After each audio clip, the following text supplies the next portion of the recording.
Escola Bíblica Dominical da Igreja Evangélica Assembleia de Deus em Camboriú. Trazendo a Bíblia, livro sem par, que fala de Jesus. Salve Escola Dominical, onde a graça e amor sem igual, para pequenos e grandes também, a todo o povo de Deus.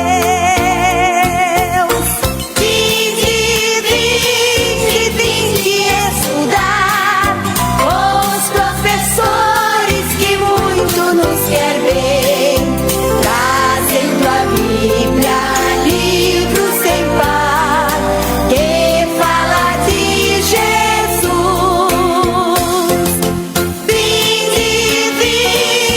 Vinde estudar com os professores que muito nos quer bem, trazendo a Bíblia, livro sem par, que fala de Jesus.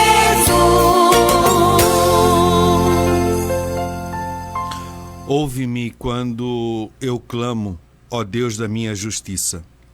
Na angústia me deste largueza, tem misericórdia de mim e ouve a minha oração. Filho dos homens, até quando convertereis a minha glória em infâmia? Até quando amareis a vaidade e buscareis a mentira? Sabeis, pois, que o Senhor separou para si aquele que lhe é querido. O Senhor ouvirá quando eu clamar a ele. Perturbai-vos e não pequeis. Falai com o vosso coração sobre a vossa cama e calai-vos. Ofereceis sacrifícios de justiça e confiai no Senhor. Muitos dizem: quem nos mostrará o bem, Senhor? Exalta sobre nós a luz do teu rosto. Puseste alegria no meu coração, mais do que no tempo em que se multiplicar o seu trigo e o seu vinho. Em paz também me deitarei e dormirei, porque só tu, Senhor, me faz habitar em segurança. Salmos de número 4. E com essas palavras eu deixo a doce e gloriosa paz de nosso Senhor e Salvador Jesus Cristo a todos os irmãos que nos ouvem pelas ondas do rádio ou que nos assistem pelas redes sociais. Você de perto, da nossa região, você de longe do nosso Brasil, ou até mesmo fora no exterior, e que esteja ligadinho conosco, e que faz da manhã de domingo o seu culto, o tempo que você separa para aprendermos um pouco mais da palavra de Deus. Hoje, dia 22 de dezembro, num domingo, numa manhã ensolarada aqui na cidade de Camboriú, estamos reunidos, e na técnica de som, o irmão Will estava ali tudo pronto, deixando tudo organizado, para que possamos estar aqui transmitindo essa escola bíblica. E o nosso professor, evangelista irmão Eliel Uller, estava aqui pronto também, ligadinho, para junto aprendermos um pouco mais. Pai do Senhor, irmão Eliel. Paz do Senhor, presbítero Fabiano. Paz do Senhor, Will. Tudo certo aí, Will? Will, uma bênção. Paz do Senhor, queridos irmãos. Mais uma manhã abençoada que Deus nos dá para estarmos juntos. E hoje um assunto importantíssimo, que é considerado um dos dias mais tristes da vida de Davi, que foi a rebelião de seu filho. O filho que se levantou contra o próprio pai. E aqui na página da lição de hoje temos uma espada e uma coroa. É uma coroa que foi tomada pela espada, pela força e pela violência. E isso, um filho relacionado a um pai. Então os irmãos fiquem conosco, porque essa história ela é muito importante, ela é interessante. É importante também para o seu currículo de conhecimento, que você vai armazenando, e isso vai trazendo edificação. E esse conhecimento ele não ocupa espaço. Então a única coisa que tem que haver é dispensar esse momento para estar aí ouvindo, para nós aprendermos juntos. Mas é uma lição muito importante, é um assunto pouco pregado nas igrejas. Por isso que a escola dominical ela preenche um vazio importante, porque o assunto acaba perspassando justamente em áreas que quase não se fala, que também é importante, né? Por isso que a escola, a universidade, a faculdade é importante, porque nos obriga a estudar coisas que sozinhos nós não teríamos interesse de buscar.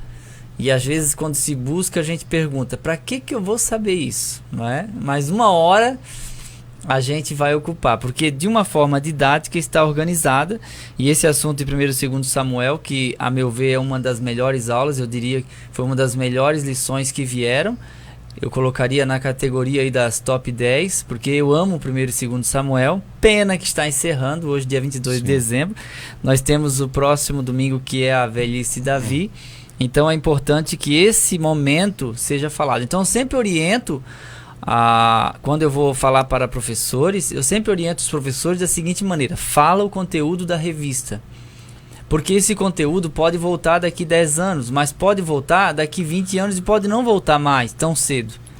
Então o assunto deve ser falado conforme está na revista, porque é desse conteúdo que o dia se trata, né? Não é como uma pregação ou um culto de ensino que o pastor escolhe o tema e a mensagem que ele quer. Aqui o professor não tem outra escolha, ele precisa falar o tema.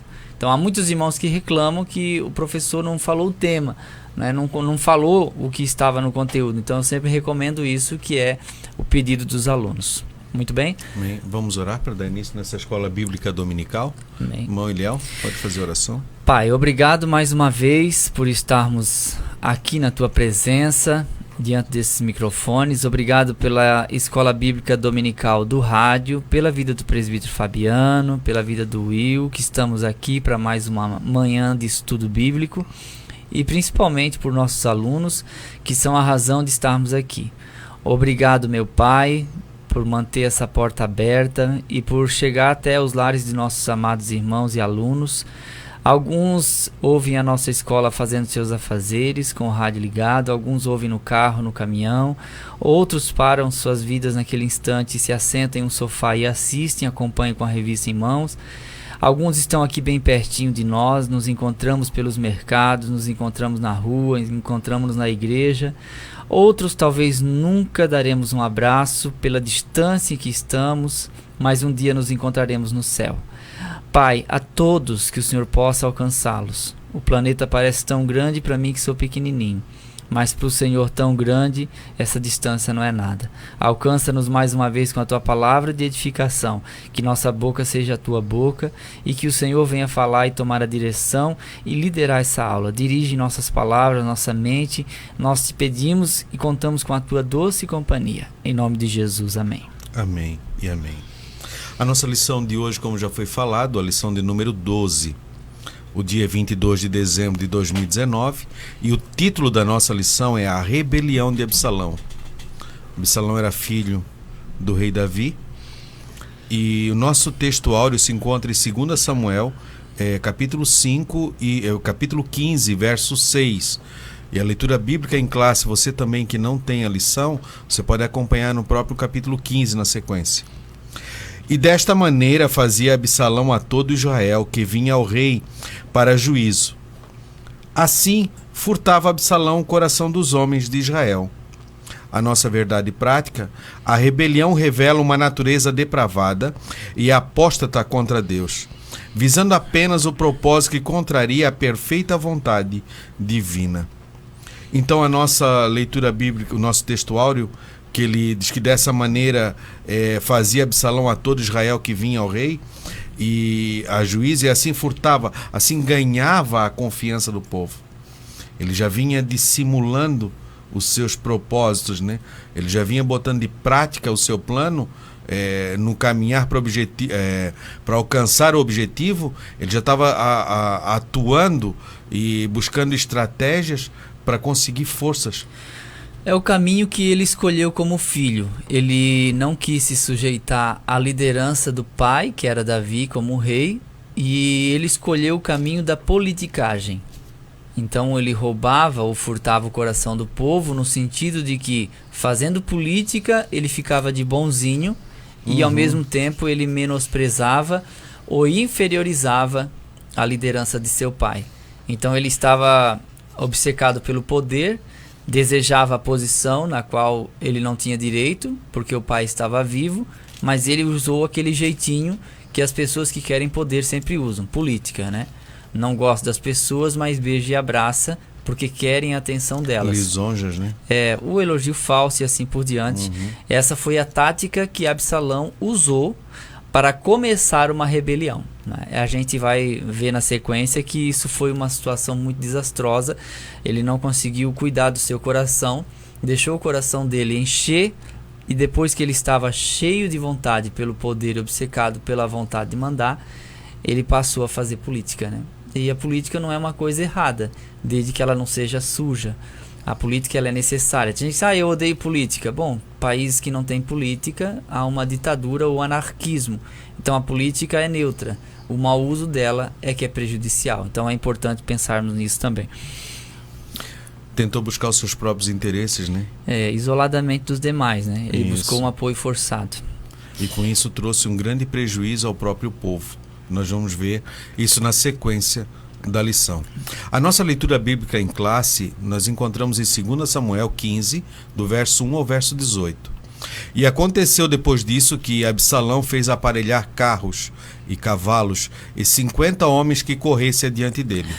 E também Absalão se levantou pela manhã e parava uma banda do caminho da porta. E sucedia que a todo homem que tinha alguma demanda para vir ao rei a juízo, o chamava Absalão a si e lhe dizia, de que cidade és? E dizendo ele, de uma das tribos de Israel é teu servo. Então Absalão lhe dizia, olha, os teus negócios são bons e retos, porém não tens quem te ouça da parte do rei. Dizia mais Absalão, quem me dera ser juiz na terra, para que viesse a mim todo homem que tivesse demanda ou questão, para que lhe fizesse justiça.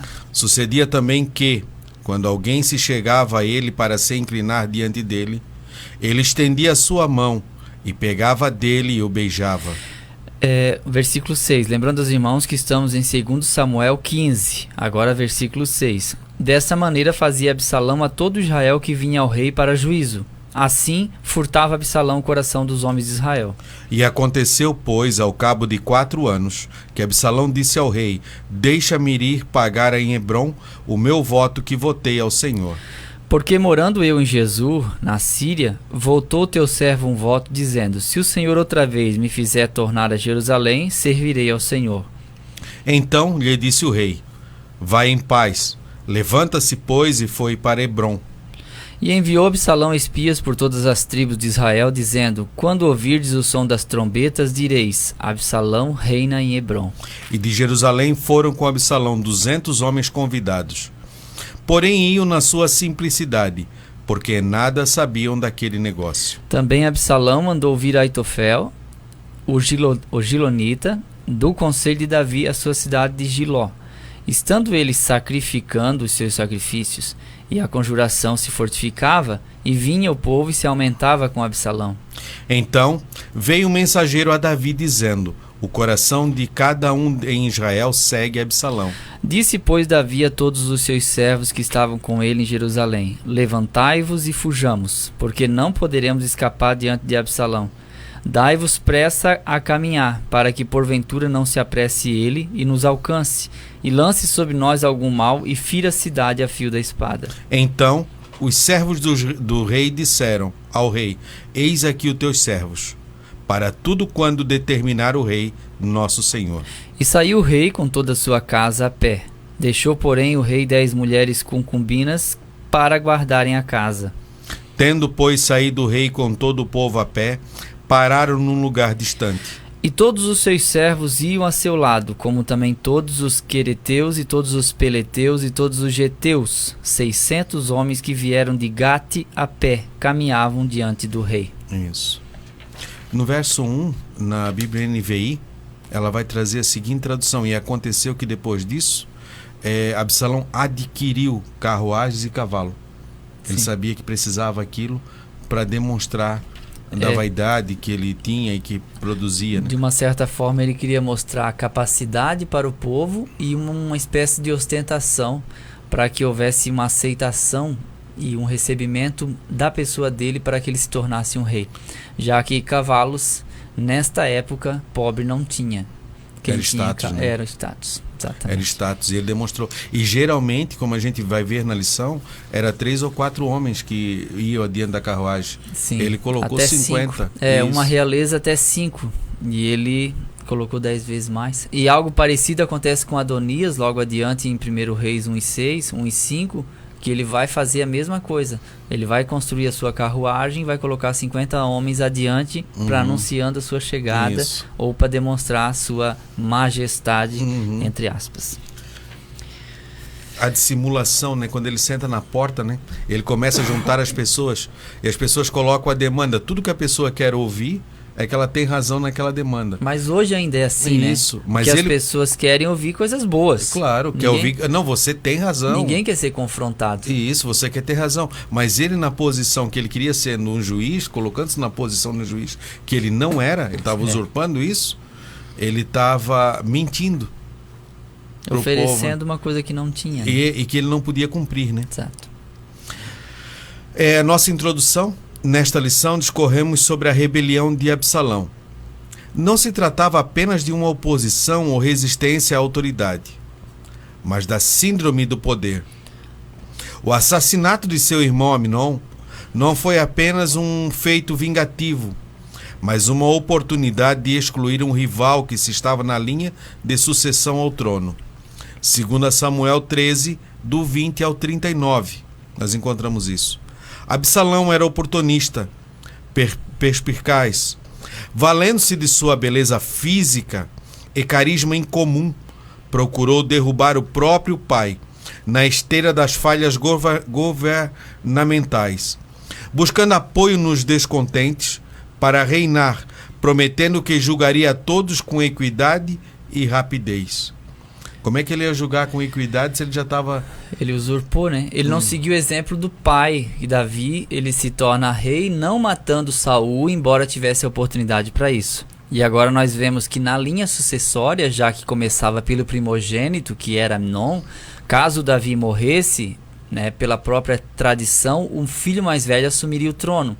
Mas como o Amnon ele se apaixonou por Tamar, que ambos eram filhos de Davi também, o Amnon estuprou a Tamar porque estava obcecado por uma paixão doentia. Não era amor, porque depois que ele a estuprou, ele expulsou ela de casa.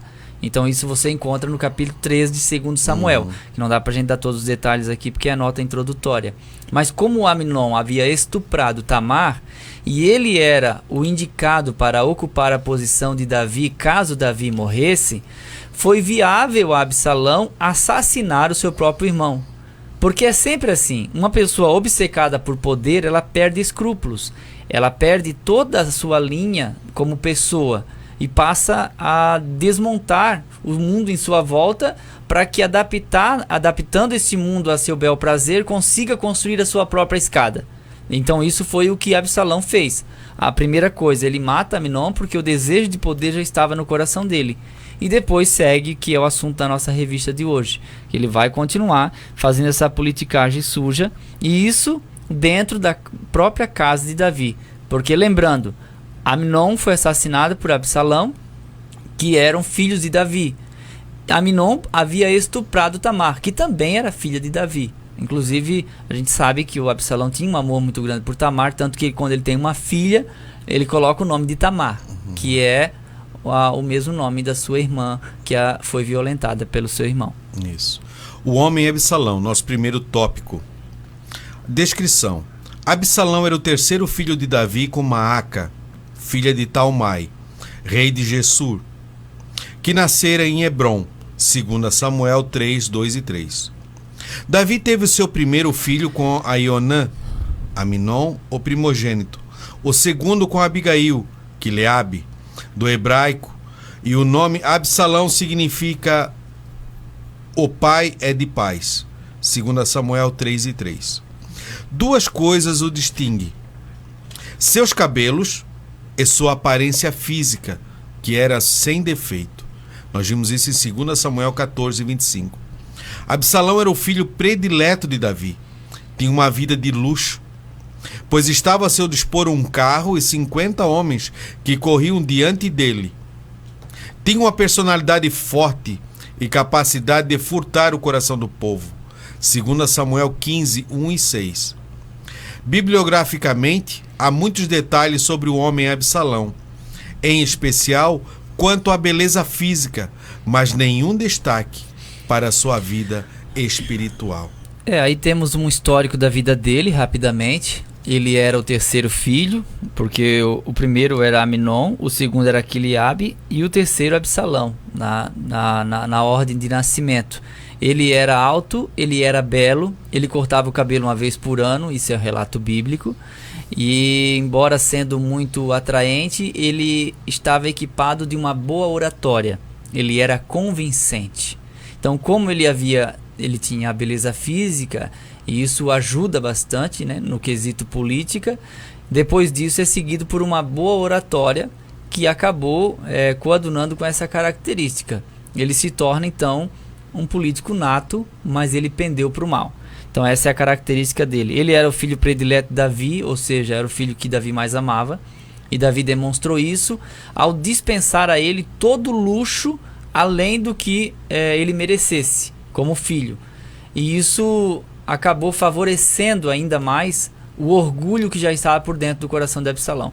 A única vez que a gente vê a função espiritual ou a prestação de um culto relacionado a Absalão foi quando ele mentiu que iria a Hebrom, que ele iria fazer um sacrifício ao Senhor, que ele havia feito um voto, e então ele voltaria logo em seguida, iria fazer um sacrifício também em Jerusalém. No momento, a única coisa que a gente vê relacionada à vida espiritual de Absalão foi uma mentira que ele usou relacionado a um culto, né, no âmbito espiritual. Ou seja, são aquelas pessoas que já venderam seu caráter, já venderam sua alma, não receiam em tocar no sagrado, e quando falam da religião é só para seu proveito próprio, e quando se relaciona a Deus é apenas para a obtenção de algum proveito. Ou seja, é alguém que vive e se move pelo seu bem maior, o seu ego, por si próprio, mais nada. Se fosse hoje, ele usaria a palavra de Deus, usaria a Bíblia, usaria a igreja, usaria o púlpito, usaria qualquer situação, inclusive venderia a própria mãe para obter proveito e conseguir o que queria. Isso. É uma pessoa que não enxergava nada além de si, a não ser o poder. Então nós temos aí o poder, o prazer, a fama e a riqueza, que são coisas que se busca constantemente. Charles Swindoll diz isso no livro Como Viver Acima da Mediocridade. Poder, prazer, fama e riqueza. São essas 4 fontes principais de tentação. E o Absalão estava relacionado ao poder. Infelizmente, ele sendo tão bonito por fora, podre por dentro, e um caráter que não dá inveja de ninguém. A Bíblia diz assim, ó: e não havia, porém, em todo Israel homem tão belo e tão aprazível como Absalão, desde a planta do pé até a cabeça. Não havia nele defeito algum. E quando tosqueava sua cabeça, sucedia que no fim de cada ano a tosqueava, porquanto muito lhe pesava. Por isso a tosqueava. Pesava o cabelo a sua cabeça 200 ciclos, segundo o peso real. E aí a Bíblia Plenitude diz que isso dá um peso equivalente a 1,3 kg. Isso. Né? Algumas versões vão colocar 2 kg. 2 kg é porque variava o peso do ciclo. Isso. De acordo com as épocas. Mas fica entre 1,3 kg a 2 kg aproximadamente. O peso do cabelo que ele cortava. Que ele cortava. Uma vez por ano ele tirava e cortava. Cortava porque pesava. E foi essa vaidade dele do cabelo que chamava tanta atenção. Foi o que nós vamos ver que deixou ele preso. Favoreceu a prisão, né? Isso. Sendo que ele foi preso pela cabeça no ramo do carvalho, né? E talvez o cabelo ajudou a enliar ali. Ficar emaranhado. Mas a Bíblia é clara ao dizer que ele ficou preso pela cabeça. Infelizmente até a revista trouxe que ele ficou preso pelo cabelo. Mas é cabeça, tá bom, irmãos? É cabeça. Em que consistia a causa da revolta de Absalão? Podemos asseverar que Davi é o grande responsável pelo desastre que aconteceu no seio de sua família, devido às suas faltas. Sua queda enfraqueceu espiritual e moralmente sua família. Assim, primeiramente vem o estupro de Tamar por Aminon, depois a morte deste por Absalão, que teve que fugir e ficar distante do pai por 3 anos. O retorno de Absalão, por parte da estratégia de Joabe, não foi muito bom, pois, ao retornar, Davi fica sem falar com Absalão por aproximadamente 2 anos. Isso resultou em grande ódio e amargura no seu coração para com o pai. Não justifica o procedimento errado dos filhos, mas, por vezes, os pais contribuem para que eles tomem um caminho da rebeldia deliberada, conforme Efésios 6:4, que diz que os pais não podem provocar a ira nos seus filhos. Então ele matou o próprio irmão e ele, com medo de morrer, ele partiu para uma terra mais ao norte, próximo à Síria, em Talmai, foi para falar com Talmai, ficar com o tal de Talmai, na cidade de Jesur, e ali ele fica por 3 anos. Joabe foi o grande incentivador do retorno de Absalão para Jerusalém, porque sentia que o coração de Davi sentia saudades de Absalão. Como Joabe sabia disso, então ele arrumou uma mulher que se disfarçou de uma mulher desfilhada, que havia perdido um filho, e que o outro filho que estava vivo agora a população queria matar por vingança. E ela chegou diante de Davi e contou essa história. Interessante isso, talvez você nunca tenha ouvido, mas foi isso que aconteceu. Então a mulher disse: olha, eu tenho 2 filhos e um se levantou contra o outro e o matou, e agora o povo da terra quer matar esse outro filho. O que eu faço? Davi diz: você tem a minha palavra de que ninguém vai colocar a mão nele. Mas ela continuou enrolando. Pois é, mas se de repente acontecer de alguém chegar na minha casa e tentar fazer alguma coisa contra ele, o que eu faço? Davi diz: eu já lhe dei minha palavra de que ninguém vai fazer isso. E assim ela continuou enrolando até que Davi percebeu e perguntou: a mão de Joabe está nisso? Ela falou: está. Porque há um desejo nele em que o Senhor traga de volta Absalão. E aí Davi traz Absalão de Jesus. E ele chega em Jerusalém e fica 2 anos sem ver o rosto do pai, em total desprezo. Então isso acabou favorecendo a amargura no coração desse jovem.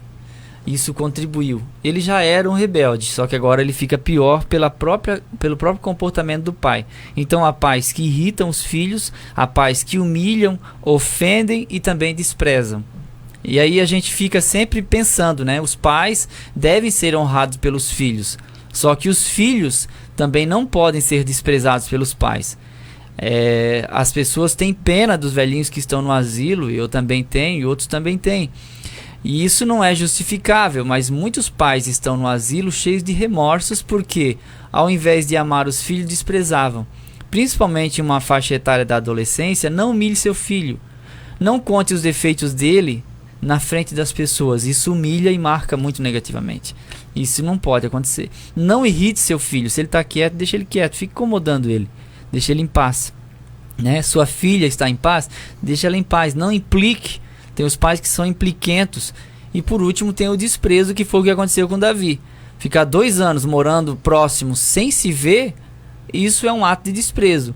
Porque o Absalão, ele só veria seu pai se ele fosse convidado. Ele não poderia chegar a qualquer momento e querer ver seu pai. Afinal, ele havia assassinado seu irmão. Então isso deveria partir de Davi, que havia trazido ele do extremo norte. Mas agora, morando próximo, não chamava o filho para dar um abraço. E isso dentro da própria casa do salmista, o homem segundo o coração de Deus. Aí vem a questão. Ele mesmo ajudou a fabricar essa pessoa rebelde que rebelou contra ele. Então os filhos querem limites, mas os filhos também querem amor. Ame seu filho. Diga a ele até onde ele pode ir. E depois disso, coloque o limite. E demonstre que o limite que você está colocando é a extensão do seu amor também. Os seus pais lhe deram limites, não é? E você não tem raiva deles. Então coloque limites também. Eu ouvi uma vez em uma escola bíblica dominical, eu estava dando aula, e um aluno pediu a palavra, um senhor já de idade, e ele disse, né? O meu pai, ele colocava comida numa gamela. Talvez você que é de outras regiões não sabe o que é uma gamela. Uma gamela é um tronco de uma árvore escavada com uma ferramenta, né, em forma de uma tigela, e ali o pai colocava comida para eles, eles comiam no chão. Quando chegou a geração dele com sua esposa, a esposa fazia o prato de cada filho e distribuía de acordo com a sua vontade. Quando chegou a vez dos seus netos, eles próprios faziam seus pratos. E ele disse, e o meu bisneto sobe em cima da mesa e come com as mãos. O que a gente não pode é tornar essa geração pior do que a nossa.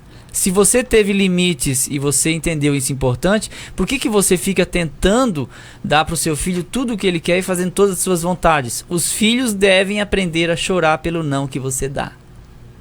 Eles têm que lidar com a frustração. Caso contrário, você está fazendo um grave mal. Na idade adulta, no menor fora que receber da namorada, vão querer se matar, porque não sabem lidar com a frustração. Infelizmente, essa é a verdade. Devemos levar em conta aqui, irmão Eliel, também uma coisa, que com o pecado de Davi abriu-se uma brecha. Sim, foi falado por Natan. Isso, foi falado. E ali entrou. Ele já tinha um caráter deturpado, Absalão. Agora, por causa do pecado de Davi, o inimigo entra dentro da casa de Davi por essa brecha que abriu e potencializa, desperta esse caráter adormecido. Porque ele usa a mesma estratégia com Aminon. Porque ele faz a festa, embebeda, tudo, até que ele arma a estratégia para matar Aminon. E agora ele está usando a mesma estratégia também contra o pai. E Davi, nós vamos ver na sequência, que Davi sabia do caráter do filho. Davi conhecia do caráter do filho. E talvez acho que ele temia isso, que fosse crescendo cada vez mais e chegasse aonde chegou, aonde ele não queria. Então devemos cuidar com isso. Trabalhar o caráter e cuidar para nossas atitudes não permita que o inimigo entre dentro da nossa casa e potencialize esse mau caráter. Aquela inclinação que já existe, né? Que já existe. Que através do Espírito Santo a gente possa ter atitudes que corrijam aquilo, que domine isso. Eu sempre deixo claro que eu não tenho tudo o que eu quero e nunca tive tudo o que eu queria. Então os meus filhos também não terão tudo o que querem. Eles vão ter que aprender e se acostumar com aquilo que não podem ter. Porque se você fazê-los acreditar que eles podem ter o que quiserem, eles serão folgados e eles serão pessoas da sociedade que vão tentar manipular as pessoas para obter seu próprio proveito ou não enxergar outra coisa no mundo a não ser coisas. Mas as pessoas não são coisas. Pessoas são pessoas. Amigos não se compram, se conquista. Confiança também. Claro, assim como Absalão, né, se achou melhor do que todos os irmãos, achou melhor do que todos e acabou causando o que fez, uma grande destruição entre o próprio povo e muita morte. A revolta de Absalão é o nosso segundo tópico. A fraqueza do reinado de Davi. O que se desenrola nesse capítulo ainda é resquício do pecado cometido por Davi. Como falou Natan, sua vida seria marcada por inúmeros problemas. Encontramos isso em 2 Samuel 12, 10 e 12. Davi, ao ocultar o seu duplo pecado, pôs-se a levar uma vida relaxada, tanto espiritual quanto publicamente. Ele não estava mais julgando as causas como deveria. Os problemas do reino acumulavam-se, aumentando grandemente a insatisfação do povo. O servo de Deus deve fazer tudo para proceder corretamente perante Deus e o povo, pois foi a fragmentação de sua vida moral e espiritual pode abrir portas a uma tempestade incontrolável, levando a significativas perdas. Daí a exigência de Paulo: sejamos irrepreensíveis. 1 Timóteo 3 e 2. O que houve ali, irmão presbítero Fabiano e irmãos? O enfraquecimento moral de Davi, ele começa com o adultério, principalmente. Então, quando ele comete o adultério, ele se retrai. Então, como ele se retrai, ele se ausenta. Então, aquele homem de fácil acesso, agora se tornou inacessível. Então, um rei inacessível, ele é um rei fraco. Ele é fraco. Porque tudo que o povo quer é ser ouvido e ter atenção. Quando o povo não é ouvido, ele se rebela. E a mesma coisa o ministério, não é? Um pastor que se torna inacessível, ele se torna fraco. E ele vai colocar um co-pastor para fazer o trabalho que era para ele fazer. E esse co-pastor vai receber notoriedade porque ele é a pessoa que resolve, ele está ali. E vai gerar um ciúmes, não é? Vai gerar um certo ciúme. Porque tem um ditado que eu gosto muito que diz: quem muito se ausenta, deixa de fazer falta. Um pai ausente, um pastor ausente, um padre ausente, né? um patrão ausente. Tem um outro ditado que diz: os bois engordam Os olhos do dono. com os olhos do dono. Então, o empresário que deixa a empresa na mão de alguém e vai para outro país, corre um sério risco. E assim, em várias esferas da vida, não terceirize sua família. Se você é o homem da casa, haja como tal. Se você é a mulher da casa, haja como tal. Seja presente, participativo. Não é? O que acontece com Davi é esse afastamento. Tanto que no tópico seguinte, vai repetir o que está nas entrelinhas desse tópico aqui. Que uma das frases prontas de Absalão era: aqui no reino, ele dizia para as pessoas, você não tem ninguém que te escuta. Você não tem ninguém que te ouça. Mas eu, modesta parte, eu estou aqui. É isso que Absalão faz. A política ficou fácil, porque houve um enfraquecimento e uma retração de seu próprio pai. E aí, esse enfraquecimento gera o crescimento dessa rebelião. É como na natureza, que todas as árvores brigam pelo sol. E quando uma tomba, rapidamente há um crescimento naquele vácuo que ficou, porque elas querem se projetar para a obtenção da luminosidade. E assim é a vida. Infelizmente é assim. Às vezes a gente vê casais que se distanciam porque os dois fazem faculdades em universidades diferentes, trabalham em horários diferentes. Isso não tem outro caminho. Não tem outro caminho. Se houver afastamento, vai enfraquecer. E com enfraquecimento fica vulnerável. E a vulnerabilidade cria oportunidades. E as oportunidades vão gerar desastres. E assim vai ser. Se você não participar da vida do seu filho, você vai criar um monstro. Porque a nossa natureza precisa de um limite. E isso quem faz são os pais. E o que acontece é que Davi se retrai nos seus aposentos. Ele ficou envergonhado. Ele começou a buscar Deus em arrependimento, conseguiu perdão, mas não conseguiu se livrar da sentença, porque da tua mesma casa suscitarei o mal contra ti. Natan foi claro ao falar essa palavra da parte de Deus. Então, ele já entendeu que a coisa não ia ficar boa pro lado dele. Foi um erro que ele cometeu, aquele pecado, aquele momento que ele cedeu, trouxe prejuízos enormes para sua casa. Absalão, o político, há registro do plano de insurreição de Absalão em 2 Samuel 15, 1 e 12. Ele trabalhou incansavelmente durante 4 anos para pôr o seu plano em prática. A revolta contra o seu pai de 2 maneiras. Absalão procura impressionar o povo. Primeira, se exibindo com os carros e cavalos e homens que corriam diante dele. Segundo, a lisonja. Absalão, político, agia da seguinte maneira: demonstrava um espírito de grandeza. Era comum aos reis do Oriente terem servos que iam diante dele, diante dos seus carros, que por vezes variavam de 3 a 4 homens. Mas Absalão apresentavam com 50, 2 Samuel 15, 1. Ainda exercia uma função que não era sua. Ele sentava-se à porta da cidade como juiz. Mas não era. Apresentava as falhas no setor administrativo do rei, dizendo que não havia pessoas capazes indicadas pelo rei para atender o povo. Depois fazia falsa bajulação. Ele dispensava algo que era digno a todo filho de rei, reverência. Antes demonstrava falsa humildade. Tudo não passava de dissimulação. Ainda, falsa devoção a Deus.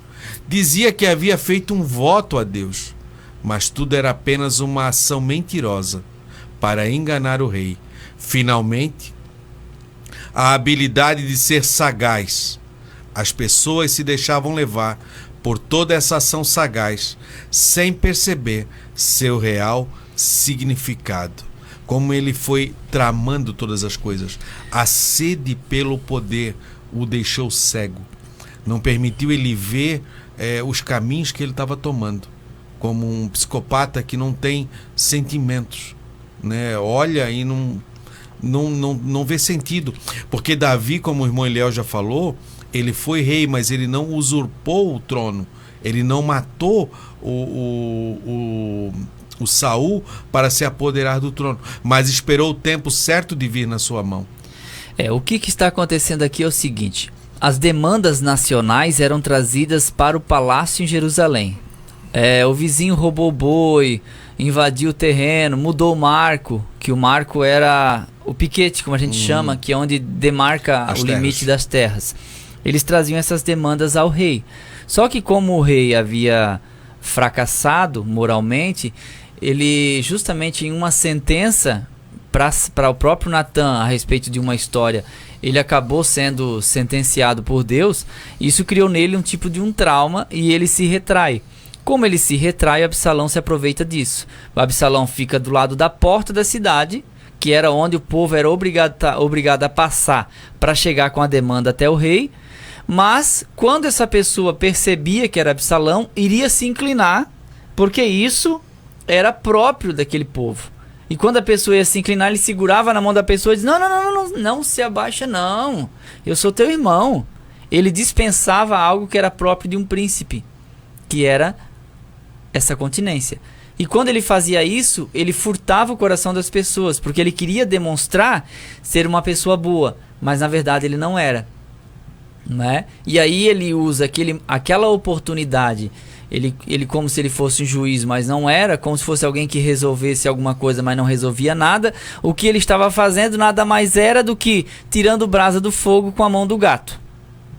Já ouviu essa expressão? Tirar a brasa do fogo pela mão do gato? Então, você deve saber de um outro ditado parecido: bater continência com o chapéu dos outros. E outros mais que existem, quando as pessoas se gabam de ter coisas que não têm e de ser aquilo que não são. E Absalão fez isso. E ele elogiava as pessoas, dizendo que elas estavam certas e com a razão. Isso é uma espécie de bajulação, e bajulação é um elogio falso. Então você tem que tomar cuidado com os elogios, porque todos nós somos falhos e humanos, mas nós gostamos de um elogio. Só que o elogio não pode ser falso, não é? É importante que ele seja um reconhecimento e não uma bajulação exagerada, porque geralmente uma bajulação exagerada esconde alguma intenção. E Absalão conseguia esconder a sua real intenção, que era tomar o trono do pai. E ele conseguiu esconder isso através de bajulação, porque enquanto está sendo elogiado, a pessoa não pensa que essa pessoa é má. E começa naquele tipo: me engana que eu gosto. E isso foi o mal que Absalão fez para com o povo. Nem todas as pessoas que te elogiam te amam, e nem todas as pessoas que te criticam te odeiam. Mas às vezes nós preferimos ser destruídos pelo elogio a ser salvos pela crítica. Então assim, ele não me critica, ele é legal. Por isso que os pastores coach da época atual, eles fazem tanto sucesso, porque eles não confrontam. Eles pregam um Deus que não se importa com o seu pecado, que você pode fazer o que quiser e domingo estar na igreja e louvado seja o nome do Senhor Jesus. E isso não é uma realidade, porque se fosse assim, Deus teria privado da vida essa sentença e ele não estaria colhendo isso que nós estamos falando aqui nesse momento. Então isso, tira a brasa do fogo com a mão do gato. E ele escondia nisso o real sentido ou a real motivação. Tanto que ele aparelhou os carros, colocou cavaleiros, se exibia, e aí ajuntou 200 homens e foi para Hebrom. E esses homens nem sabiam por que estavam indo para Hebrom, mas eles foram por convite do próprio filho do rei. Talvez entendessem que era essa a vontade de Davi. E aí, na sequência, eles se envolveram em uma situação que tornou a vida de Davi muito mais difícil e complicada, mas a gente sabe que foi uma determinação divina, porque ele começa a colher o que plantou. O problema de, às vezes, a gente tá acontecendo um problema, a gente ser envolvido nele, né? O verso 11 de 2 Samuel 15 diz, né? E de Jerusalém foram com Absalão 200 homens convidados, porém iam na sua simplicidade, porque nada sabiam daquele negócio. Estavam sendo envolvidos em algo que nem eles mesmos foram convencidos E não prestaram atenção que estavam sendo engodados. Numa armadilha. Porque nesse caso aqui, na volta de Davi, nós vamos ver aqui que Simei atacou Davi quando Davi está saindo. Quando partia. Mas quando voltou, Simei foi lá se dobrar, dizendo: hora que o rei sentar no trono, a primeira sentença é a minha cabeça rolar. Então eu já vou lá me antecipar. E esses 200 homens corriam esse risco também. Sim. E a Bíblia diz, na sua simplicidade, eles não sabiam. Então nós devemos prestar atenção aos convites, né? Às vezes está acontecendo algo dentro de uma empresa, está acontecendo algo dentro da igreja, está acontecendo algo no nosso convívio social que a gente não sabe. E na nossa simplicidade, a pessoa faz um convite, parece que aquilo aparentemente não tem nada a ver. Mas parece ser tão bom, parece que alguém está clamando por justiça. Mas será que não é vingança? E você está contribuindo para isso? Será que não há uma outra intenção escondida nisso? Preste atenção, porque a Bíblia é clara em Provérbios: o avisado vê o mal e se esconde, mas os simples passam e sofrem a pena. O avisado vê o mal e se esconde, mas os simples passam e sofrem a pena. E quem é que vai ser penalizado? A corda arrebenta onde é mais fraco. Isso. Vai sobrar pra ti, irmão. Não te mete essa briga de casal, não. Não te envolve esse motim aí que isso vai dar problema pra você. Entende? Porque há muitas maneiras de lutar e a rebelião não é uma delas. O desejo por poder e vingança também não. A motivação tem que ser a melhoria no reino de Deus. Aí sim. Há confrontos necessários? Claro que sim. A fé cristã foi uma afronta ao judaísmo da época. E olha o que deu. O cristianismo se espalhou e é a salvação por meio de Jesus. Mas tem que vir de Deus. Como disse Gamaliel. Se é de Deus, aguenta. Se não é, se acaba. Isso. A dissimulação é algo terrível de você conseguir detectar ela, né? Sim. Uma pessoa dissimulada, ela consegue envolver, muitas das vezes, quando você vai ver essas pessoas que aplicam o golpe do chute. Estelionatário, né? Parece que essa pessoa nasce com um talento natural para convencer. Vê que eu vi uma reportagem, o cidadão ligou para uma lotérica e de dentro da cadeia, e nessa lotérica a pessoa começou a dar uma série de códigos, e esses códigos facilitou a transferência de R$37 mil da lotérica para uma conta particular, de dentro de uma cadeia. Olha só o nível de convencimento. A dissimulação, ela vai levando, por isso que você fica envolvido numa teia. Por isso que pirâmide financeira dá certo no Brasil. Porque essas pessoas são muito envolventes e muito convincentes. Quem é que não quer ganhar dinheiro? Todo mundo quer. E de uma maneira fácil, melhor ainda. Muito melhor. Mas a questão é, aonde isso vai dar e onde vai parar? Porque onde é que a gente vê a dissimulação nisso? A pessoa diz que ela quer que você ganhe dinheiro, mas na realidade ela quer ganhar o teu dinheiro. Ela quer arrancar o teu dinheiro. E com isso te leva a grandes ruínas. Às vezes as pessoas fazem propostas e abrem oportunidades para ir para outra cidade, para outros lugares, para ganhar muito dinheiro, mas o filho dessa pessoa está em outro lugar. Aí você pensa, bem, se isso é uma proposta tão boa e tão atraente, por que o filho dessa pessoa já não está lá ganhando dinheiro? É simples. Por que essa pessoa te procurou para te fazer um favor e quer tanto te ajudar? Será que é te ajudar? Essa é a pergunta que a gente tem que fazer. Não é? A gente tem que desconfiar, porque o mundo hoje está bem complicado. Isso. O dito é verdadeiro, né? Um olho na missa, um olho no padre. Um no pastor. E tem os estelionatários gospel também. Que são aqueles pastores que prometem mundos e fundos, e você tem que doar isso, tem que fazer aquilo outro, e às vezes promessas exageradas, testemunhos exagerados, que a maioria das vezes é mentira. E você que acredita na palavra de Deus, segue achando que aquela voz é a voz de Deus. Jesus disse: as minhas ovelhas conhecem a minha voz e me seguem, de maneira alguma seguirá o estranho. Então, pela palavra de Deus, você está sendo alertado. Discernam os espíritos. A Bíblia diz em João 4, 1 João 4, provai os espíritos para saber se são de Deus. Porque a Bíblia diz que nos últimos dias viriam espíritos mentirosos. Porque são promessas mentirosas. E a Bíblia diz lá em Pedro: e por amor do dinheiro farão de vós negócio. Negócio. Né? A fé vira um negócio. E rentável. e enriquecedor. Para quem? Para os membros? Não, para alguns líderes mentirosos que só fazem barganha e tentam convencer. Aí quando se fala em obra missionária, a pessoa diz, não, obra missionária não, isso aí já passou. Mas quando se fala em enriquecer o próprio bolso, meu amigo, aí compra vassoura ungida, é água ungida, é pedaço do túmulo de Jesus, é uma pedra que veio de Israel, e aí paga não sei quanto lá de uma caravana para ir tomar banho no Rio Jordão, ou se batizar no Jordão por uma questão de própria romaria e tal, e por fim só alimentou um comércio de turismo para a Terra Santa. Quer ir para a Terra Santa? Amém, irmão? Vá, mas você preste atenção que muitas excursões com esse negócio de colocou o pé lá, você tá salvo, é complicado. É legal, é importante sim, mas não transforme uma pedra do túmulo de Jesus em um amuleto que vai dar sorte para você. A Arca da Aliança também foi se tornando um amuleto. E aí acabou se perdendo porque Deus baniu pelo fato do povo achar que só ela bastava, mas era uma representação. O túmulo de Jesus, os lugares sagrados são lindos, maravilhosos, mas não faça desses lugares um lugar único na qual você pode prestar uma reverência sincera a Deus. Porque Jesus disse para a samaritana, a hora vem e já chegou.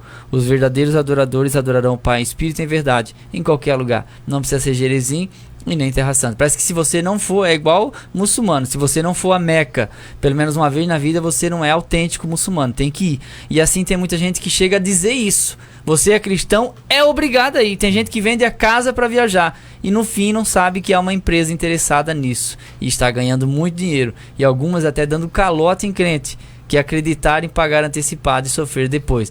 Mais uma vez eu deixo claro, é uma viagem boa, deve ser muito boa e abençoada, mas tome cuidado para não ser enganado e não transforme coisas materiais em coisas espirituais, porque não dá certo.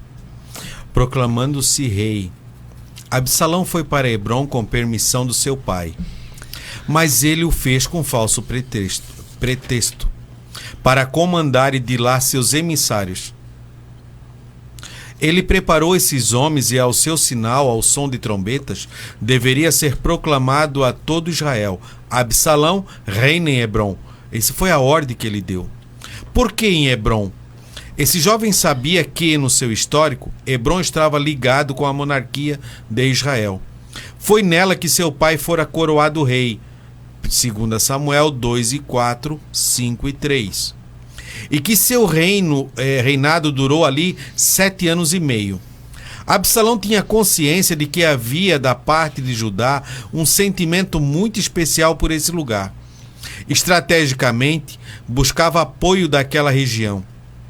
Ele fez um convite especial para 200 pessoas escolhidas a dedo, que eram de influência, mas não sabiam de nada, e levou também um dos conselheiros do rei Davi, Aitofel. Desse modo, estava montado todo o projeto para a conspiração de Absalão. Aitofel, eu sempre confundo aqui, mas se não me engano, os historiadores colocam como ele era avô de Betseba. Sim, sim. Avô de Betseba. E com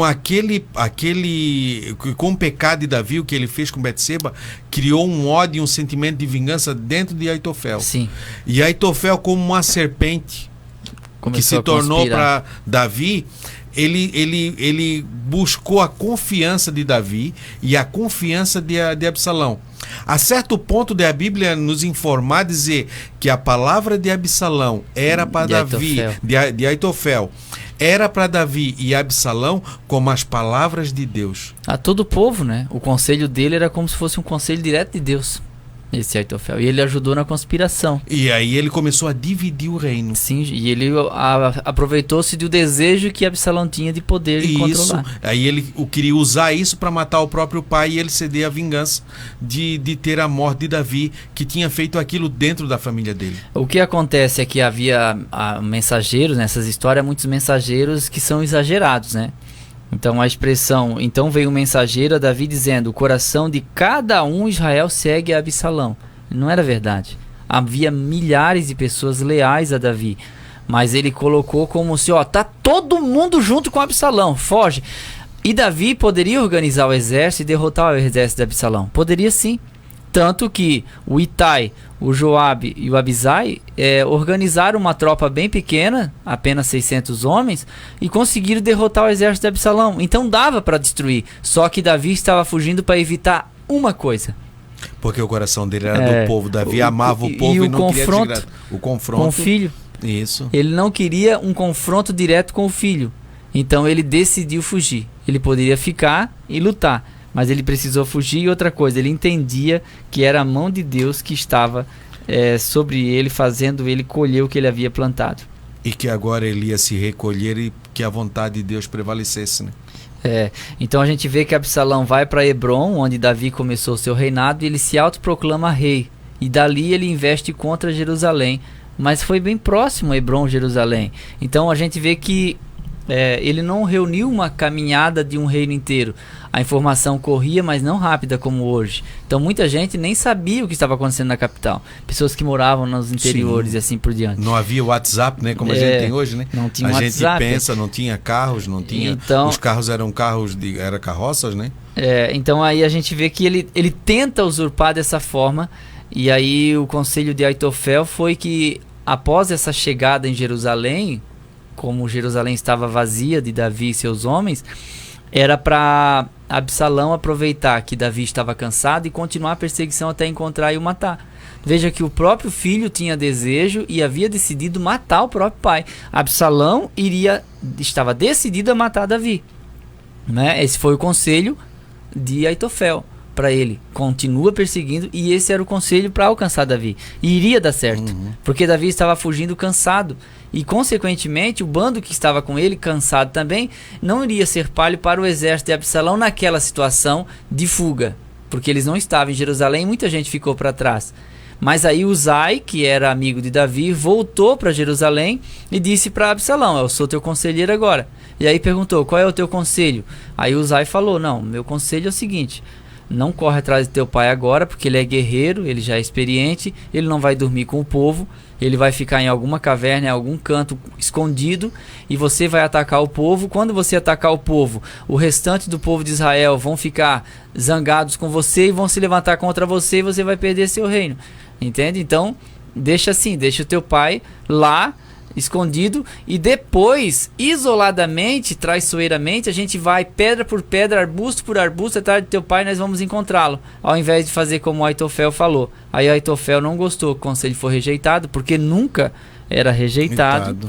Ele foi para casa, arrumou o testamento e se enforcou, porque ele não conseguiu lidar com a rejeição do seu conselho. O problema é quando a gente é acostumado a ser aceito e ganhar sempre. Chega uma hora, tem que perder ou ser rejeitado. Não tem mais sentido para viver. Isso. E ele sabia, né, que com aquele conselho ele tinha perdido, e que Davi ia se recuperar, ia tomar o reino, e aí ele ia ser exposto publicamente, né? Sim, o conselho do Uzai desmontou Aitofel e deixou o coração de Absalão vulnerável. Porque a Bíblia diz muito bem claro que esse conselho veio de Uzai para que Absalão fosse morto. Isso, porque o próprio Deus já estava preparando isso. Lógico. Né? Mudou o coração dele. Agora imagina que nós estamos aqui tratando de um incidente que ocorreu dentro da casa de Davi. É isso que eu acho fora de questão, gente, porque Deus poderia poupar o registro de todas essas artimanhas e essas projeções de colheita e tudo mais, essas coisas tristes da vida, deixar apenas as coisas belas e bonitas. Mas Deus fez questão de inspirar o escritor a deixar relatos aqui. Até para que a gente tome cuidado, né? E pra preste isso, bem atenção, né? Que Deus não tem prediletos. Né? Isso. Não tem prediletos. A lealdade dos servos de Davi. Ao tomar conhecimento da ação do seu filho Absalão, Davi apronta para fugir. Sem dúvida, isso era consequência da espada que viria sobre sua casa, como fora profetizado. Ao sair Davi de Jerusalém com os seus amigos, a primeira parada que faz é em frente ao Monte das Oliveiras, que tem ligação com a Via Dolorosa. Vimos em Lucas 22 e 39. Junto com Davi vai muita gente, mas o texto faz destaque à lealdade de um estrangeiro de Gate, cujo nome é Itai. Davi insistentemente solicita que ele volte a ter com o rei Absalão, e que o não faz, mas coloca a sua inteira disposição com toda a fidelidade, afirmando que ficaria ao seu lado, quer que fosse para a vida, quer que fosse para a morte. 2 Samuel 15, 21. Isso tocou profundamente o coração de Davi, pois tal posicionamento deveria partir, isto sim, de seu filho. Davi agora começa, porque ele também não sabe em quem confiar também. Aquele povo está saindo junto, quem sabe vai algum espia pelo meio para tentar matar ele. E a Bíblia diz que vieram 600 homens que haviam vindo a pé de Gate, ou seja, eram homens que estavam leais a ele já de antes de ele assumir o reino em Hebron e também durante, né? Porque nós não estamos aqui falando dos últimos dias de Davi, mas a rebelião dele talvez tivesse ali em torno dos 55 anos aproximadamente. Então a gente vê que esse Itai, que era geteu, que era um estrangeiro, disse para Davi, eu vou contigo. Davi disse, mas você é estrangeiro, chegasse ontem aqui, volta para tua terra, para o teu povo. E ele disse, não, eu vou te seguir. Então a lealdade absoluta de um estrangeiro comparada à rebelião do próprio filho que gerara. Então a gente vê que de onde deveria vir lealdade não veio, e de onde ele menos espera. Então eu sempre penso o seguinte, quando Deus quer te abençoar, o socorro vem de um lugar que você não imagina. Se Deus quiser te abençoar em muitas esferas, Ele vai te abençoar e Ele tem o controle de todas as coisas. E Ele vai usar quem Ele quiser para te abençoar. Às vezes você espera, fulano de tal vai me ajudar na dor. No dia da calúnia ele sumiu. Fulana não vai sair do meu lado, porque é minha amiga de infância. E quando você precisou, ela disse não. Mas quem você desprezava, talvez não dava a mínima, foi a pessoa que Deus encostou do seu ladinho e disse assim, ó, ajuda ele. Então acredite no que eu estou falando. Deus sempre terá alguém que será um conforto para a sua vida na hora da dor. Sempre haverá. Deus é o principal confortador. Se você disser, humanamente não tem ninguém, mas você tem Ele. Ele eu perdi tudo. Como disse Noemi para as mulheres de Belém. Cheia parti, vazia voltei. Mas ela voltou com Deus, que iria renovar a vida dela e renovar a esperança por meio de Ruth. Mas ela estava dizendo, Ruth volta, mas Ruth colou nela. E Ruth foi a bênção que ela precisava, mesmo que ela dizia que não queria. E Deus tem as suas maneiras de abençoar. E Ele pode te abençoar das mais diferentes formas. Deixa Deus te abençoar. E não fique colocando critérios seus e nem limites para aquilo que Deus vai fazer. Aceite a vontade de Deus. E a ajuda que vier, independente de quem seja, pode ser a mão de Deus te abençoando e te alcançando com uma palavra, ou até mesmo com uma bênção financeira e assim por diante. Deus tem a maneira de cuidar de você e Ele tem cuidado. Entregue seu caminho ao Senhor. Confia nele e Ele tudo fará. Amém. A morte de Absalão é o nosso terceiro tópico. Essas horas vão correndo. O coração do pai. Davi teve que montar seu exército para lutar contra o próprio filho, dividindo-se em 3 campanhas. Uma sob a liderança de Joabe, outra de Abisai e a última de Itai. Ele se propõe a ir para o combate, mas o povo não permite. 2 coisas importantes devem ser entendidas aqui. A primeira é o valor que o povo via em Davi. Sendo ele um grande guerreiro, uma pessoa capaz, ainda que estivesse pagando um alto preço, as pessoas sabiam no seu valor. 2 Samuel 18, 3 e 1. 1 Samuel 18, 7 e 29, 5. E que por ocasião disso, ele era alvo principal. A segunda é que o povo queria evitar o que o próprio pai tivesse que confrontar o filho. Todos viam a dor que Davi sentia ao formar aquele exército para lutar contra o seu filho. Por isso, pediu que se tratasse o jovem com brandura. Nós temos um problema aqui entre o rei e o pai. Nós temos aqui o problema da cadeia de comando 2 sentimentos. E os sentimentos do pai. Como pai, ele poderia ter misericórdia de Absalão e querer estar perto, mas como rei, ele tinha que agir. Sim, o pior pecado de um subalterno, de um sujeito, ou de um servo de um império, ou de um general que seja, era o levante, era a rebelião. E o pior pecado foi o que o próprio filho fez, rebelar-se contra o próprio pai. Era digno de morte, da mais rápida sentença.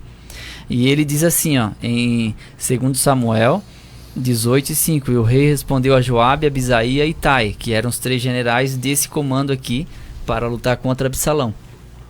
Por amor a mim, tratem com brandura o jovem Absalão. E todo o povo ouviu quando o rei dava ordens a todos os capitães a respeito de Absalão. Tratem com brandura o jovem Absalão. Veja que mesmo no momento de muita dor e perda, o sentimento de pai, como você fala, ele aflora. E aquela vontade de preservar o filho em vida, mesmo sendo um rebelde, não é? Foi uma coisa muito forte.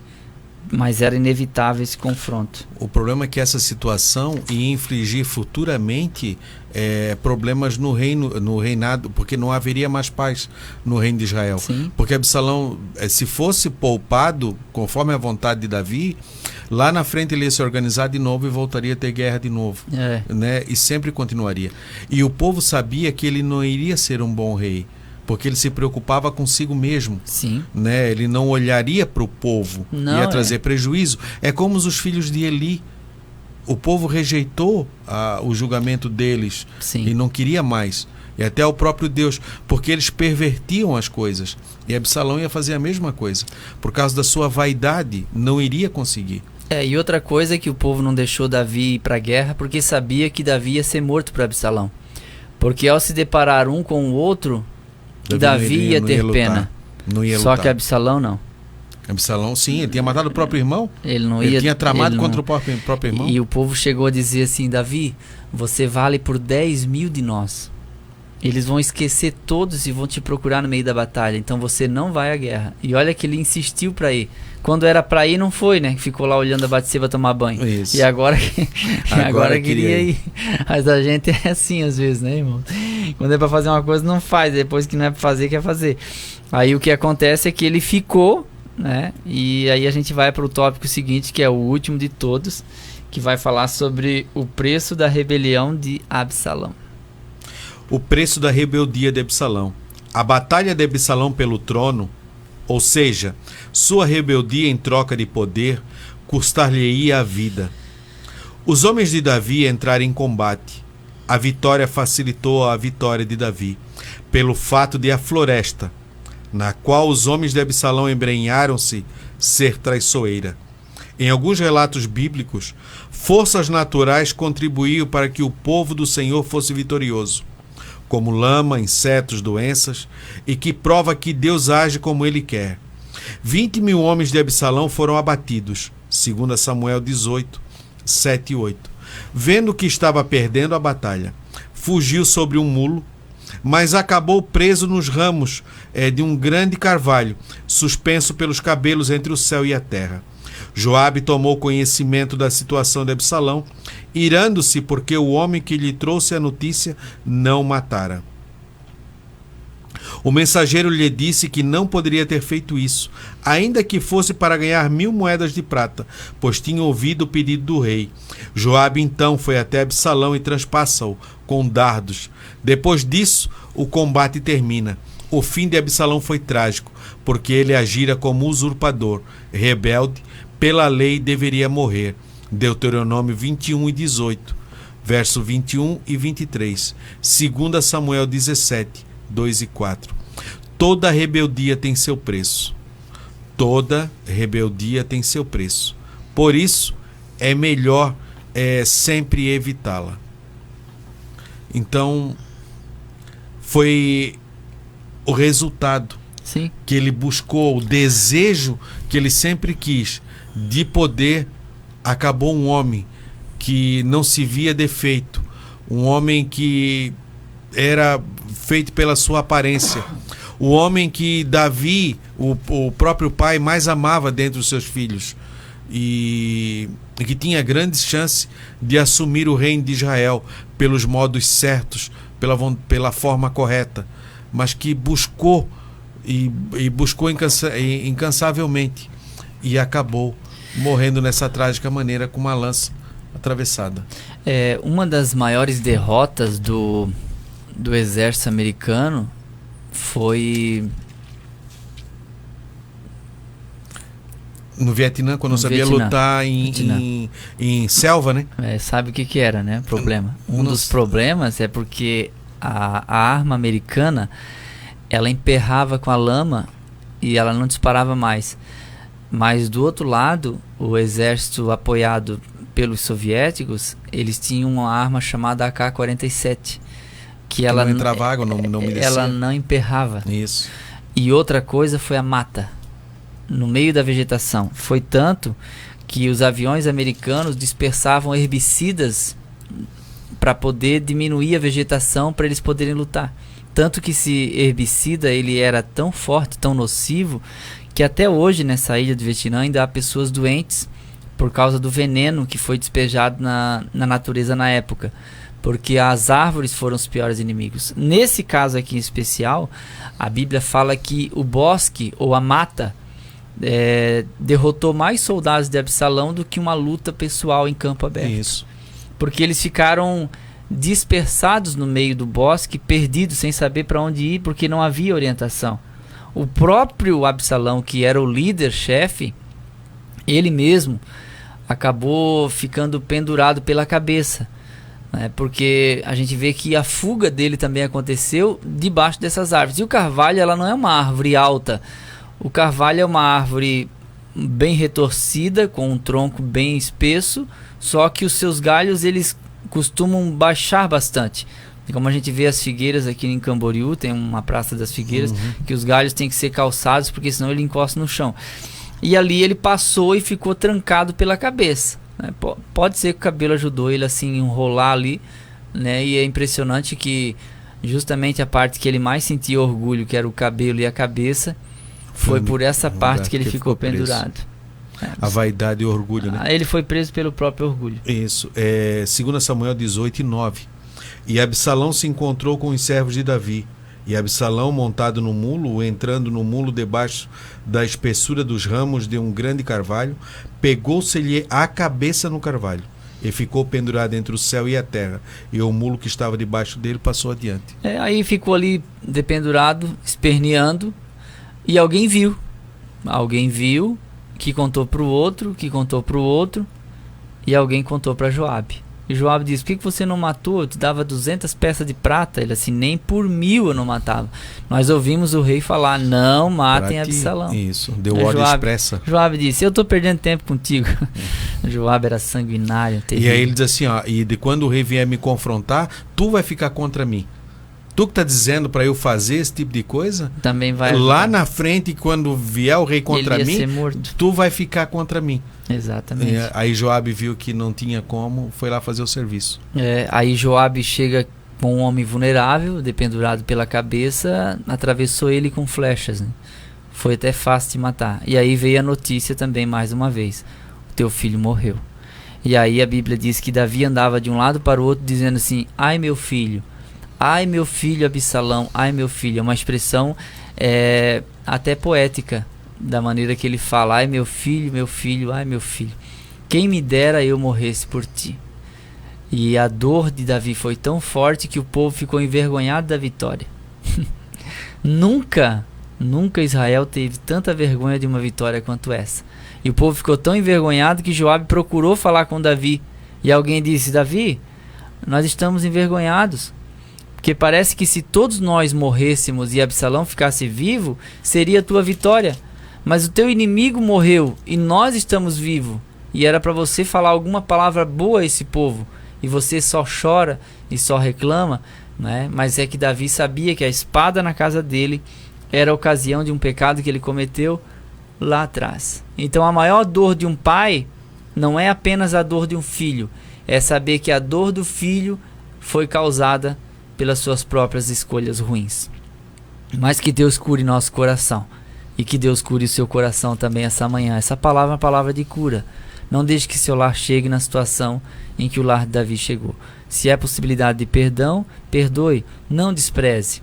Não semeie mais amargura. De vez em quando a gente se enche de razão, sim. Porque afinal, nós sempre estamos certos, não é verdade? Pois é, mas a gente tem que deixar a razão de lado. Descer do pedestal. E também se humilhar, pedir perdão para um filho, para uma filha, para um pai, para uma mãe. E assim a nossa vida vai sendo restaurada e curada na presença de Deus. Buscar orientação divina, né? De qual momento, de como fazer, né? Buscar uma orientação. Se você vê que as coisas estão chegando nesse nível, pare. A dor não é uma doença. A dor é um aviso, dizendo que algo está errado. Quando não dói é pior. Isso. Porque aí, quando se descobre, já avançou demais. Isso. Então, se há algo dentro de você que está lhe machucando a sua alma, os seus sentimentos, algo não está correto, você está percebendo que alguma coisa não está correta, pare, busque orientação divina, fale. O próprio Jesus disse assim: entre no teu quarto, fecha a porta do teu quarto e fala com o teu pai em secreto, que o teu pai que te vê, o que ele vê? Ele vê a sinceridade do teu coração, ele vê o que realmente você quer, ele vê o que realmente você busca, e aí ele te atende naquilo que você busca. E aí você pede orientação: como eu devo agir dessa forma, como eu devo fazer, porque lá em Coríntios 5 diz que Deus estava com Jesus reconciliando o mundo, e ele nos deu o ministério da reconciliação e a palavra de reconciliação. Então, em Deus nós buscamos essa reconciliação entre as pessoas, entre as famílias, para que tudo possa voltar. Talvez não volte exatamente como era ou como deveria, mas que possa ser restituído e arrumado. Aí a colheita foi para ambos também, porque o próprio Joabe, depois que Davi morre, Salomão assume, e aí Joabe foi sentenciado à morte, embora tenha pegado nas pontas do altar, que era uma maneira de pedir socorro, mas foi transpassado pela lança, da mesma forma. O Salomão mandou matar ali mesmo, né? E o Simei, que é filho de Gera, da tribo de Benjamim, que apedrejava Davi quando fugia de Absalão, ele teve um perdão temporário no retorno, que ele iria ser morto por Abisaí. Davi disse: não vai morrer ninguém hoje, porque eu voltei como rei. E aí então, depois que Davi estava bem velho, ele deu orientações para Absalão, para Salomão. Para Salomão. Já sabes o que fazer com Simei. Aí ele chamou o Simei e disse: ó, é o seguinte, não sai de Jerusalém. Se tu sair daqui, tu morre. Essa é a tua sentença. Quer viver, fica aqui. Esse é o teu limite. Aí um dia os escravos dele fugiram e ele foi atrás. Quando ele estava voltando, Absalão chamou e disse: eu não falei para ti? Salomão chamou, E já matou ele também. Então aí acabou o Simei, o Adonias, da mesma forma, que depois quis usurpar o trono através de um pedido, também morre. Joabe também é assassinado por Salomão. A gente vê que é uma cadeia muito grande de vingança. Então por isso que a vingança tem que ter alguém que deseje sofrer um prejuízo e parar. Se você não parar em você, não vai ser o outro que vai parar. Tem que parar em você. Você é cristão, você tem que parar. Porque senão você vai querer dar o troco e o outro vai dar o troco, e vocês vão ficar assim até quando? A vida toda? Foi uma das atitudes de Jesus, né? Quando sobe na cruz, né? A vingança parou nele, né? Não seguiu, né? Exatamente. Ela para ali, ela estanca ali. Amém. E depois da crucificação e com a ressurreição, ele diz: todo poder me é dado no céu e na terra. Ele não se tornou objeto daquela vingança. Ele não morreu na cruz para nos condenar, ele morreu para salvar. Se ele quisesse vingança, não precisava morrer na cruz, era só matar a gente que ficava tudo certo. Isso. As nossas horas se passam. Sim, nossa conclusão com esse episódio, aprendemos que a rebelião aborrece a Deus. Evidentemente, pois, o pecado da rebeldia, buscamos a sabedoria e a prudência divina, para que não experimentamos a ira do Deus justo e verdadeiro. Sejamos fiéis. Amém. E santos. Eu vou mandar um abraço aí pro meu amigo Osiel, da dupla Osiel e Daiane. Um abraço para Daiane, um abraço para Osiel. Eu estive na casa deles, Ruth, né? Fui muito bem. Sim, a Daiane, né? É filha de irmão Bento e irmã Ruth. É filha, né? Irmão Bento e irmã Ruth. Obrigado, Deus abençoe pelo carinho. Obrigado pelo pão com banana frita. Vocês são uma bênção. Eu estive pregando em Joinville, fiquei na casa deles e eu quero voltar lá de novo. Já está quase combinado. Aí nós vamos lá comer mais um pão com banana frita lá. Osiel e Daiane, um abraço. Toda a sua família, seus filhos. Em nome de Jesus, tá bom? Obrigado a todos os irmãos que acompanharam conosco até esse momento. Eu estive na Unicesumar, a menina falou que houve, mas eu não peguei o nome dela por desleixo, não me preocupei, porque era para ter pego. Mas eu vou mandar um abraço para as atendentes ali da Unicesumar, aqui de Camboriú, e a família deles também, delas, que assistem a Escola Bíblica Dominical. Mais à frente eu pego o nome certinho e mando um abraço melhor, tá bom? Obrigado pela audiência. Eles são da Igreja do Evangelho Quadrangular, da Casa do Pai aqui no Rio Pequeno, pastor Vanderlei. E nós temos muitos alunos da Igreja Quadrangular também, da Igreja Presbiteriana, batistas que também ouvem a nossa escola. O nosso muito obrigado. Os irmãos da Assembleia de Deus Nossa também, obrigado pela audiência, pelo carinho. Você aqui do perto, aqui no centro, você do mais distante interior, né? Deus abençoe, obrigado por tudo. E se eu esqueci de mandar um abraço para alguém, me mande uma mensagem para eu lembrar, porque a gente esquece, está bem? Mas obrigado. Também quero deixar meu abraço a todos os irmãos que nos ouvem, nos assistem, principalmente da nossa região, Camboriú, que sempre nos encontram, ou na igreja, ou no mercado, até mesmo pela rua, e falam que estão nos assistindo, faz os elogios, às vezes faz algumas ponderações, e é muito bom isso, que nos alegra e que nos estimula a estarmos aqui todo domingo, para aprendermos um pouco mais juntos da palavra de Deus. E essa semana nós comemoramos o Natal, e eu quero deixar a todos os irmãos um Feliz Natal, e que Jesus possa nascer talvez nesse coração, talvez que não nos ouve, mas que ainda não tomou uma decisão, ou que você esteja talvez em um leito de hospital e alguém fica com o radinho ligado e você está ouvindo, ou numa penitenciária, que assim como Jesus nasceu numa pequena manjedoura, onde muitas pessoas não davam valor, e assim como você, pessoas talvez não dê valor, ele possa nascer aí dentro e crescer e desenvolver e ser o Senhor da sua vida e mudar a sua vida. Que Deus os abençoe. Nós vamos orar para terminar a nossa escola bíblica dominical. Muito obrigado por tudo. Pode orar, irmão Leão. Deus, obrigado por mais essa aula, te agradecemos pela sua companhia, pela tua presença. Continue conosco, abençoando cada aluno, derramando a unção da cura interior, da alma. Nós te pedimos, Pai, a tua companhia para a continuação desse dia, em nome de Jesus. Amém. Amém. Pai do Senhor. Vinde estudar com os professores que muito nos quer ver. Acabamos de apresentar Escola Dominical. Escola Dominical. Orientação Didática.